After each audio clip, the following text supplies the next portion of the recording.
Today we'll be going through one of the most interesting stories, one of my best characters in the Bible, actually a role model, Joseph. We'll be seeing how he was actually sold into, captivity, where he became a slave in Egypt. We'll be studying more about that. But otherwise, chapter 37, beginning with this chapter, Genesis takes up the story of Jacob's son, Joseph. At the time, Joseph was about 17 years old, and he was deeply loved and deeply hated. Quite an interesting overview.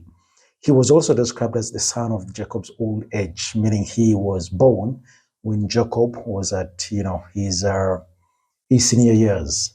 He was also the firstborn of Jacob's beloved late wife, Rachel.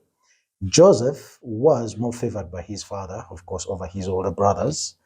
It is not surprising, that his brothers hated him, especially when Jacob gave to him a multicolored robe, which was at the time an indication that he planned to make Joseph a primary heir. We saw the same robe that Esau had earlier on. If you missed out those episodes, please pick them up. Even worse, Joseph had a lot of lugambo, always reporting his brothers' misdeeds to Jacob. Furthermore, he told his brothers of the dreams he experienced that it suggested all of them bowing down to him one day, and these included also his parents. I will start a bit in detail there.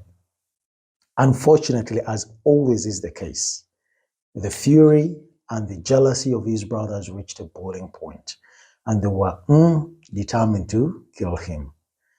So, one of the 10 of them were pasturing the family flocks near Shechem. Shechem is this place they came running from. If you missed that episode 28, no, actually 35. Please pick it up on our website. You'll have some more beautiful details there. It is north of the family household in Hebron, where also Jacob's son, demonstrated their willingness to engage in violence when angered in Genesis chapter 34. Specifically, I think it was verses 26 to 27. Jacob charged Joseph to go to his brothers alone. Again, I find that weird and insensitive. But hey, he charged his son Joseph to go to his brothers alone to get a report of how the flocks were doing.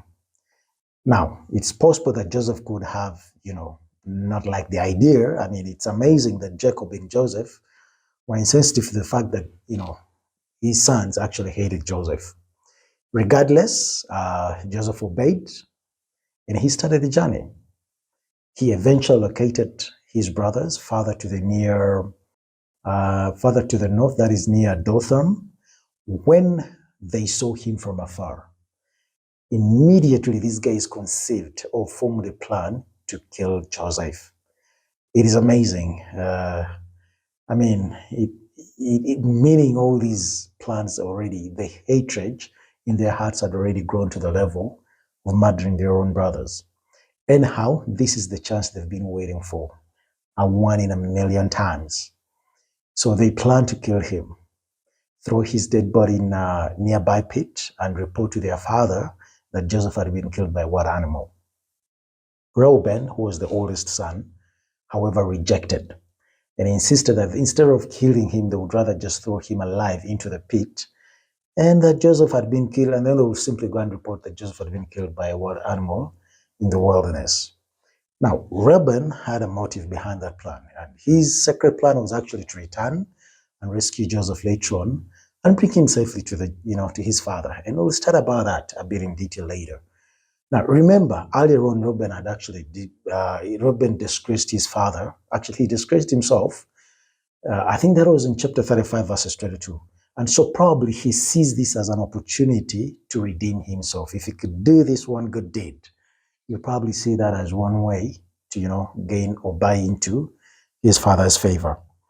The deed, we studied that in early chapters, 35, when he actually, when he raped Jacob's, concubine. You can pick up that episode for more details. So the brothers agreed to Reuben's plan, and they stripped Joseph of his multiple colored robe, and they lowered him alive into the pit. Then these guys were bold. They were heartless. They sat down and had a meal together while Reuben was away. They spotted a caravan of traders traveling, by the road to Egypt. Judah suggested a new plan instead. He said, you know what?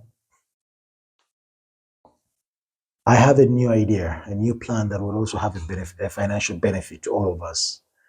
Why not make some money and get rid of Joseph at the same time? So if they sell him as a slave instead of killing him or allowing him to die, they can claim they're innocent of the blood of a family member as well. I mean, they would have, you know, directly murdered him, so they would actually be clean of his blood. But also they will make a back out of that. So those present agreed, the 10 brothers, they all agreed, and Joseph was immediately sold to the traders. We'll study about those in verses 23 and verses 28. When Reuben returned and found that the pit was actually empty, oh boy, he was heartbroken. And he couldn't do much about it, unfortunately.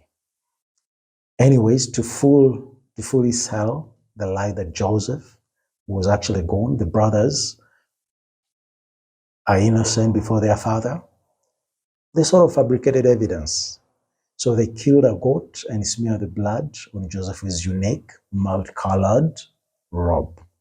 Then they returned to Jacob and heartlessly, cruelly, they lied to his face. But before that, they asked him to identify the robe and confirm that it actually belonged to Joseph. Man, who does that? Of course they knew. They knew that Jacob knew that that was Joseph's robe. But they were trying to make a point anyhow. So Jacob reached the exact conclusion they hoped for, that Joseph had been eaten by a wild animal. Now, typical mourning of a dead person at the time of son would last as long as maximum a month. But Jacob refused to stop grieving and mourning for Joseph. Even when he had been comforted after the customary time of mourning had come to an end, he still refused. He still refused to be comforted. He still refused to stop mourning. And unfortunately, this display was so emotional that, Jacob, mastermind of the plot, offered his own freedom while seeking to spare Jacob from another tragic loss, as we'll study that at a later time in Genesis 44, verses 18. You can read ahead of time. Verses 18 and verses 32, 34. We'll study about that at a later stage when, when Joseph, and he quotes, this Egyptian master wanted to stay with Benjamin and Jacob, and we'll study about that at a later stage, but you can read ahead of time. And how eventually Joseph arrived in Egypt as a slave, to an Egyptian officer by the time called Potiphar, and we'll study about that in verses 36. And the next episode, that is chapter 38, next week, relates some of the unpleasant events which happened to Jacob's family while Joseph was gone.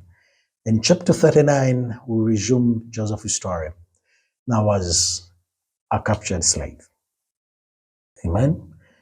That's it. That is summary of Genesis 37. To get the full episode of this episode, please go to our website. That is www.abdiministries.org. You could as well scan the QR code that is on your screen, or you could actually go onto our YouTube channel. Simply search for the handle Abdi Ministries. There you'll find the full, complete episode. You could also download these notes, my commentaries, by going to my website and navigating to Abdi Commentaries, where you'll find a beautiful PDF document with all these details.